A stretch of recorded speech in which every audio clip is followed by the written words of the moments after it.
พ่อแม่ของน้องไปใส่เทียบกัน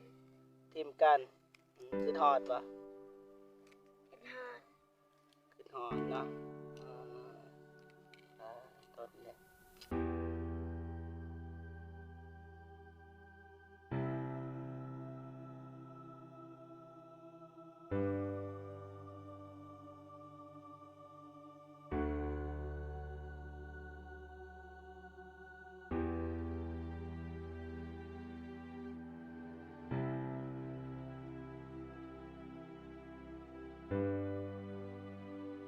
มียังอยากบอกกับพ่อกับแม่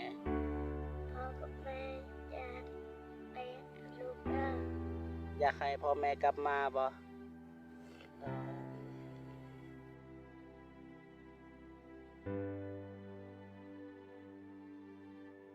คนหับเลยเด้อทั้งแม่ทั้งน้องเลยเป็นคนหับแม่สองแค่เจ็ดมีเจ็ดหนึ่งเจ็ดหนึ่งมีไข่แต่หนึ่งแต่ขนมสองทุ่งเล็กซอย เล็กซอยนะอันนี้ก็อุดนูนอยู่หานไอ้อนงพี่2 3 4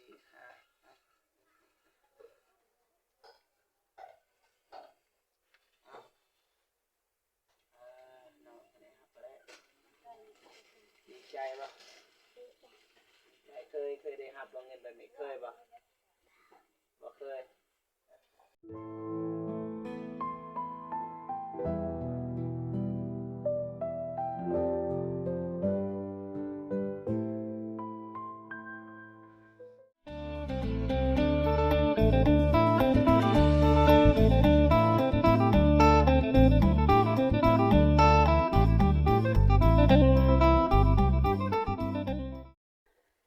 กับสบายดีเนาะสบายดีเด้อสบายดีเด้อพ่อแม่พี่น้องเบิร์ดสู่คนเนาะทั้งในลาวแล้วก็ต่างประเทศเนาะก็ยินดีต้อนรับเข้าสู่ซองเบาเจ็บคือเก่าพี่น้องเนาะวันนี้ก็มาหาน้องฮัมกับน้องสลินพี่น้องเนาะเนี่ยวันนี้ก็เป็นมือพิเศษอีกมือนึงเนาะเบาเจ็บมาเป็นสะพานบุญให้ผู้ใหญ่ใจดีนะมาเป็นสะพานบุญให้แม่พิมพ์เนาะจากประเทศไทยแล้วก็มาเป็นสะพานบุญให้เอื้อยเน็ตนะเพิ่นอยู่เมืองท่าแตงแขวงสีกองเฮานี่แหละนะแล้วก็มาเป็นสะพานบุญให้ผู้ใหญ่ใจดีทาง TikTok พี่น้องเนาะรายละเอียดเป็นอย่างใดนะจังหน่อยเบาเจ็บสิอธิบายในคลิปเลยนะมีแต่ว่าเฮาไปชมไปเบิ่งนำกันเลยนะว่าสิเป็นจังไดไป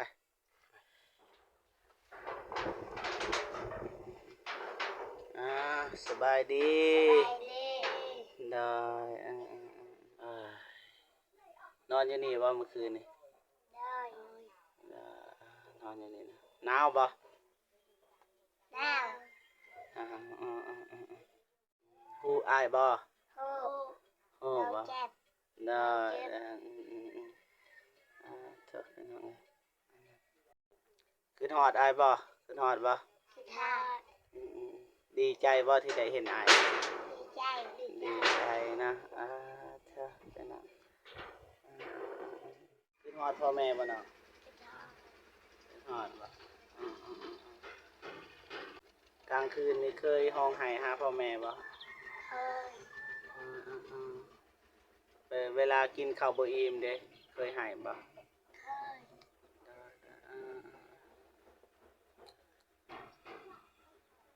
ตายตนพี่น้อง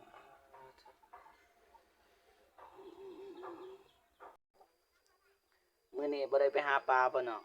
บอเป็นหยังได้ไปไปก็บ่ได้คือเก่าเนาะ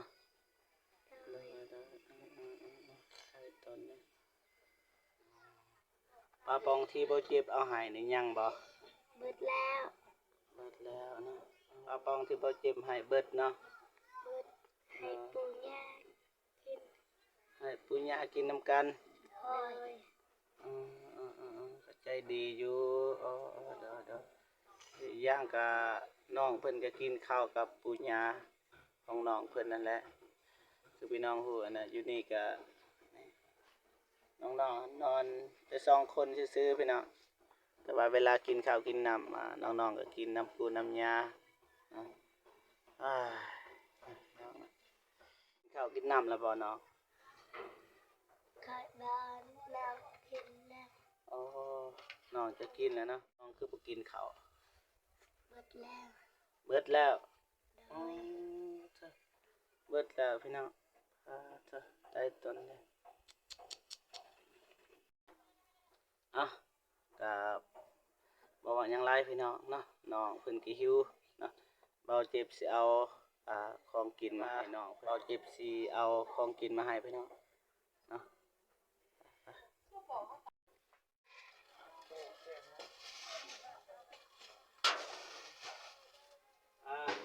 ของกินของอยากมาฮอดแล้วพี่น้องเนาะอยากเข้าแล้วบ่น้องอยากแต่เอาติบเข้ากับอันนั้นถ้วยไว้เนาะ ตอนนี้ก็น้องๆสิกินข้าวเนาะนั่นบ่ แม่นๆเพราะว่าผู้นี้นี่หิวผู้นี้นี่กินแล้ว แต่ว่าผู้อันนี้น้องผู้นี้นี่ยัง คือว่าบ่ได้กินข้าวแต่เช้าพี่น้องเนาะอ่ะ จับ มันสิจับกล้องให้บ่เจ็บก่อนเด้อพี่น้องเด้อบ่ตูนก็บ่ได้ออกกล้องก็สิจับกล้องให้บ่เจ็บพี่น้องเอ้ยเด่นพี่น้องปลาวองคือเก่าพี่น้อง เอาปลาป่องบ่ คือเก่าอยากวะอยากวะ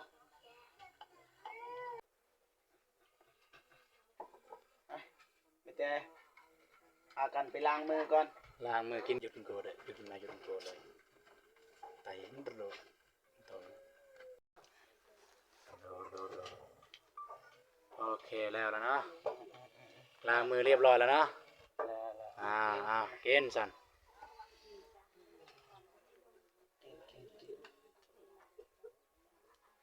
กินได้หลายแล้วคำนี้แม่ก็กินกินบ่ต้อง บ่เจ็บขึ้นไปนั่งอยู่เทิงกับน้องก็ได้เห็นอยู่นะ น้องก็คนสิว่านี่ก็ว่าเด็กน้อยนี่บ่ฮู้ความจริงนะพวกน้องเขาฮู้เด้อเมื่อนั้นเขายังให้พ่อแม่เขากลับมาเราให้ แม่นบ่ แม่น อ่า เขาก็รู้สึกว่าขาดความอบอุ่นนั่นแหละใครก็ต้องการความอบอุ่นมันมีพ่อแม่คือว่ามันอุ่นเบิดมันสบายเบิดนั่นนะบางมื้อน้องก็ให้เพิ่นว่าบางทีก็บ่ได้กินข้าวก็ให้ อันนี้ทีมงานเฮามาถ่ายก็เป็นว่าเพื่อสิสร้างดราม่าหรือสิสร้างความแตกแยกแต่ว่าเฮามาถ่ายถ่ายทอดเบิ่งซื่อๆว่าแบบเด็กน้อย2คนนี้คือบ่มีผู้ปกครองสินะเนาะแบบแต่ว่าเฮาก็บ่ได้ฮู้เบื้องลึกเบื้องล่างดอก เบิ่งลึกเบิ่งลังนี่ก็สิว่าเฮาก็บ่อยากเว้า แม่น ถึงบุคคลที่3ว่าซั่นซะแต่เฮามาเบิ่งแบบนี้ก็เพราะว่าเฮาก็เคยให้อ้ายเบาลีเพิ่นมาถ่าย อ่า อ้ายเพิ่นก็สิเข้าใจอยู่แต่ว่าคันถามมาเบาเจ็บพ่อแม่จังซี่ซั่นเฮาก็บ่อยากเว้าอันนั้นเป็นลึกข้างล่างครับเฮาก็บ่ฮู้รายละเอียดอันนั้นว่าซั่นซะเฮาก็บ่กล้าเว้าแต่ว่าเฮาก็เป็นน้องเอ้ยเนาะเอาเออเบาตูนทวงว่าอิ่มแล้วก็อัดติบเข่าเลยพี่น้องเอ้ย ได้ก็เบาตูน เนาะขอโทษหลายๆพี่น้องเอ้ยบ่ได้ตั้งใจถาม มีแต่ว่าเบาเจ็บสิเอาเครื่องให้นะ เอาเครื่อง ก็สิมอบเครื่องให้น้องนุ่งเพิ่นเนาะแต่ว่าก็คือว่านั่นแหละคันสิมอบให้แต่น้องนุ่งก็บ่ได้เนาะมีแต่ว่าเบาเจ็บก็เอิ้นย่าของน้องเพิ่นมารับนำเนาะซึ่งตอนนี้แม่เพิ่นก็อยู่นี่แหละสบายดีแม่ สบายดี เด้ออันนี้แม่เป็นคนดูแลน้อง2คนแม่นบ่ โดย เด้อแม่เป็นคนดูแลเลี้ยงทุกอย่างเลย แมน แต่ว่าพ่อแม่ของน้องนี่ก็แยกทางไปคนละทีเนาะ แมน ได้ประมาณนี้เลยพี่น้องไม่ได้ว่าเบ เบาเจ็บกับเบาตูนก็สิมอบเครื่องให้เลยเนาะ กำลังหมอบเครื่องเพิ่นหมอบให้น้อง2คนพี่น้องเอ้ยก็มีปลากระป๋อง2แพ็คพี่น้องแต่ว่าแพ็คหนึงนี่ แกะแล้ว แกะแล้วให้น้อง2คนเพิ่นกินพี่น้องที่ว่าหิวข้าวเนาะพี่น้องนั่นน่ะปลากระป๋องพี่น้องเอ้ยแม่เป็นคนหับเลยเด้อทั้งแม่ทั้งน้องเลยเป็นคนหับ แม่ๆ2แพ็คก็มีเก็บหนึง เจ็ดหนึง มีไข่แป้หนึง แค่นึงแต่ ขนม ขนมสองทุ่ง เล็กกระซอย เป็นเลตาซอยนะ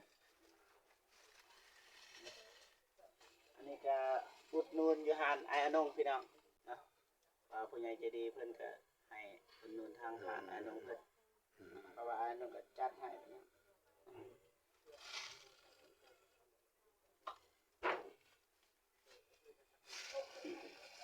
หมอบเครื่อง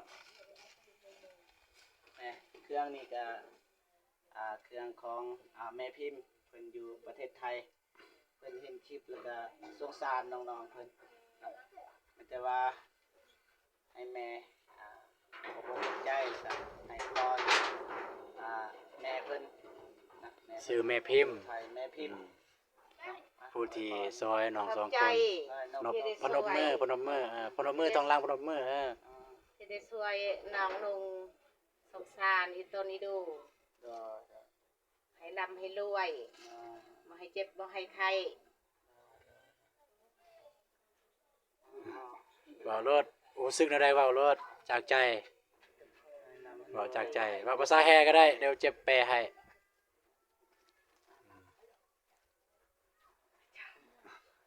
เว้าภาษาเฮาก็ได้เดี๋ยวเว้าเจ็บแปลให้ มีแต่ว่าเบาเจ็บสิพาเว้าเนาะเจ็บสิพาเว้าเด้อ เว้าตามเว้าเจ็บเด้อ อ่าขอถึง ขอถึง พระศรีรัตนตรัย ขอศีรัตนาไต และสิ่งศักดิ์สิทธิ์ทั้งหลาย และสิ่งศักดิ์สิทธิ์ทั้งหลาย คือบุญกระจัง ดลบันดาล ดลบันดาล ให้แก่แม่พิมพ์ ให้แก่แม่พิมพ์ จงมีแต่ความสุข จงมีแต่ความสุข สุขภาพแข็งแรง สุขภาพแข็งแรง ประสบผลสำเร็จ ประสบผลสำเร็จ ในหน้าที่การงาน ให้หน้าที่การงาน ไปที่ใด ไปที่ใด ก็ขอให้ปลอดภัย ขอให้ปลอดภัย อายุมันควรยืน อายุมันควรยืน ปราศจากโรคภัยไข้เจ็บ พระจาก โรคภัยไข้เจ็บ เจ้ามี โรคภัยไข้เจ็บ โรคภัยไข้เจ็บ และร่ำรวยยิ่งขึ้นไป และร่ำรวยยิ่งขึ้นไป สาธุ สาธุ ประมาณนี้นะแล้วก็ยังมีเงินนี่ ยังเหลือแม่เพิ่นให้ก็พันกว่าบาท1,250แต่ว่าก็ให้ค่าธรรมเนียมแน่แล้วก็ให้เบาเจ็บก็200ประมาณอยู่เหลือ1,000 บาทไปซื้อก็บาวนงก็ยังเหลืออยู่60,000 กีบก็สิให้น้องเพิ่นนะแล้วก็มี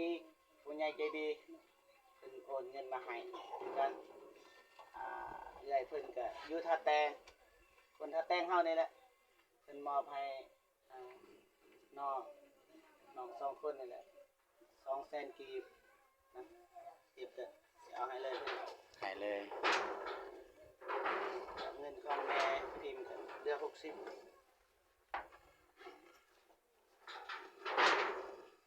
มอบเครื่องก็สำเร็จพี่น้องแต่ว่าเงินส่วนที่เหลือของแม่พิมพ์ก็สิเอาให้น้องเพิ่นเลยเนาะเหลือก็60,000ดอก นี่60,000 กีบเนี่ยแล้วก็ยังมีอีกผู้ใหญ่ใจดีว่าซั่นซะเด็กเน็ตเพิ่นอยู่เมืองท่าแตง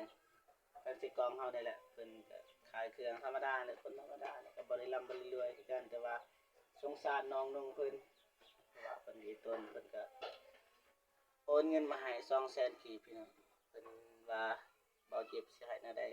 ก็ได้เพิ่นว่ามาเป็นเงินสดก็ได้เพราะว่าเพิ่นยังซื้อคือกันตรงกันนะแต่ว่าบ่เก็บซื้อแล้วก็เลยเพิ่นว่าแนวใดก็ได้เอาเงินสดให้น้องเพิ่นเลย200,000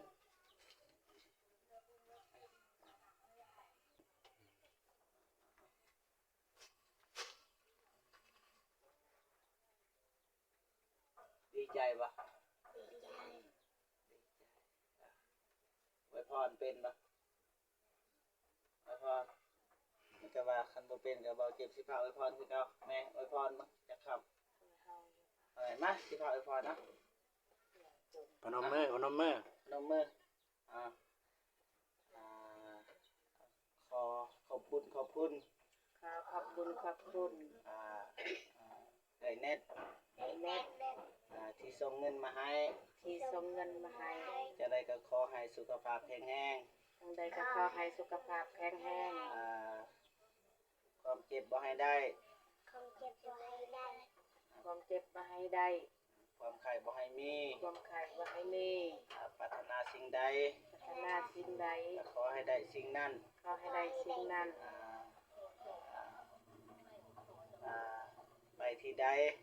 ไปที่ใด ก็ขอให้ปลอดภัย ขอให้ปลอดภัย ประสบผลสำเร็จในหน้าที่การงาน ที่พ่อ ประสบผลสำเร็จ ประสบผลสำเร็จ ในหน้าที่การงาน ในหน้าที่การงาน ขอให้ร่ำรวย ขอให้ร่ำให้รวย ยิ่งขึ้นไป ยิ่งขึ้นไป สาธุ สาธุ โอ้ยเอาไว้ลงลืมเลยกดดันแน่พี่น้องเอาประมาณนี้เลยพี่น้องเนาะแล้วก็ยังมีอีกผู้ใหญ่ใจดีเพิ่นก็บ่ได้บอกชื่อเสียงเรียงนามดอกเพิ่นก็ว่าเองก็ซอยมาตลอดเนาะผู้ใหญ่ใจดีทาง TikTok นะเพิ่นโอนเงินมาให้ตอนเช้าเลยตอนเช้ามื้อนี้500,000กีบเพิ่นว่าเอาไปให้น้องเพิ่นแหน่อายเพิ่นต้นน้องแหน่เบิ่งแล้วน้ำตาไหลอายเพิ่นว่าสิบ่เจ็บก็ว่ามีหยังก็ไปเบิ่งในคลิปเต็มเพิ่นว่าบ่ต้องเบิ่งในคลิปเต็มเลยอายเพิ่นว่าเบิ่งบ่ได้ประมาณนั้นแหละพี่น้องแต่ว่าบ่เจ็บก็สิเอาไปให้500,000กีบ1 2 3 4 5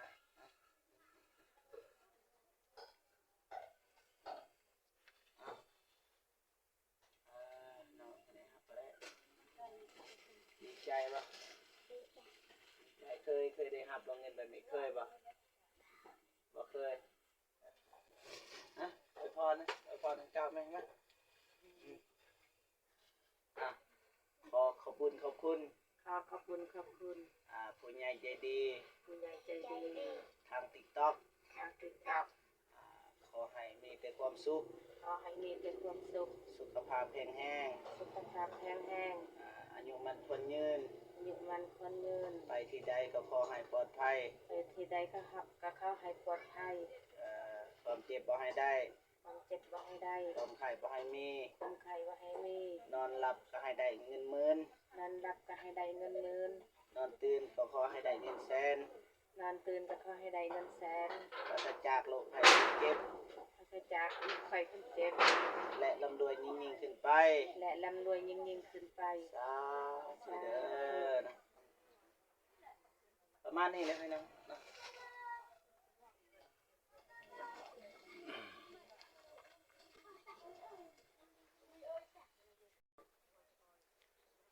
แต่ว่าเครื่องนี่ให้แม่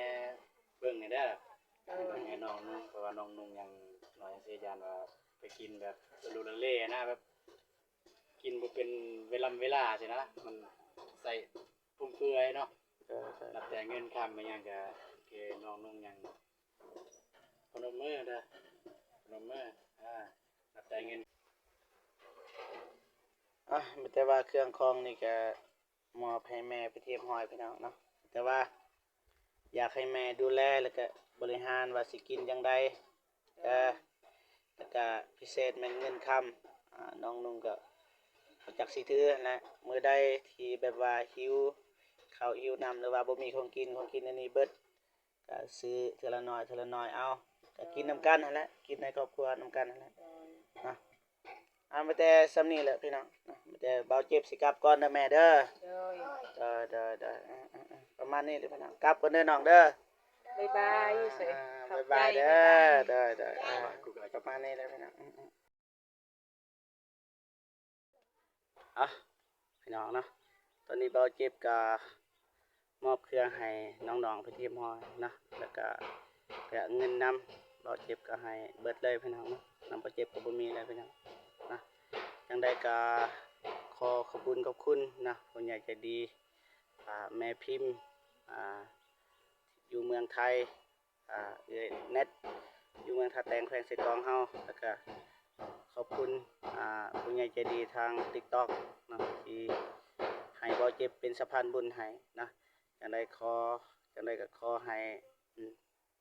พระศรีและรัตนตรัยนะและสิ่งศักดิ์สิทธิ์ทั้งหลายนะจงดลบันดาลให้แก่ผู้ใหญ่ใจดีนะจงมีแต่ความสุขสุขภาพแข็งแรงประสบผลสำเร็จในหน้าที่การงานเนาะไปที่ใดก็ขอให้ปลอดภัยนะความเจ็บบ่ให้ได้ความไข้บ่ให้มีนะปรารถนาสิ่งใดก็ขอให้ได้สิ่งนั้นนะสุขภาพแข็งแรงปราศจากโรคภัยไข้เจ็บและร่ำรวยยิ่งขึ้นไปนะสาธุนะเอาตอนนี้เบาเจ็บขอตัวกลับก่อนจังไดก็ขอบคุณนะผู้ใหญ่ใจดีและก็ FC ทุกท่านที่เข้ามาให้กำลังใจเบาเจ็บตลอดมานะขอตัวกลับก่อนพี่น้องเนาะเอาไว้เจอกันคลิปหน้าเนาะสำหรับคลิปนี้ขอกล่าวคำว่าสบายดี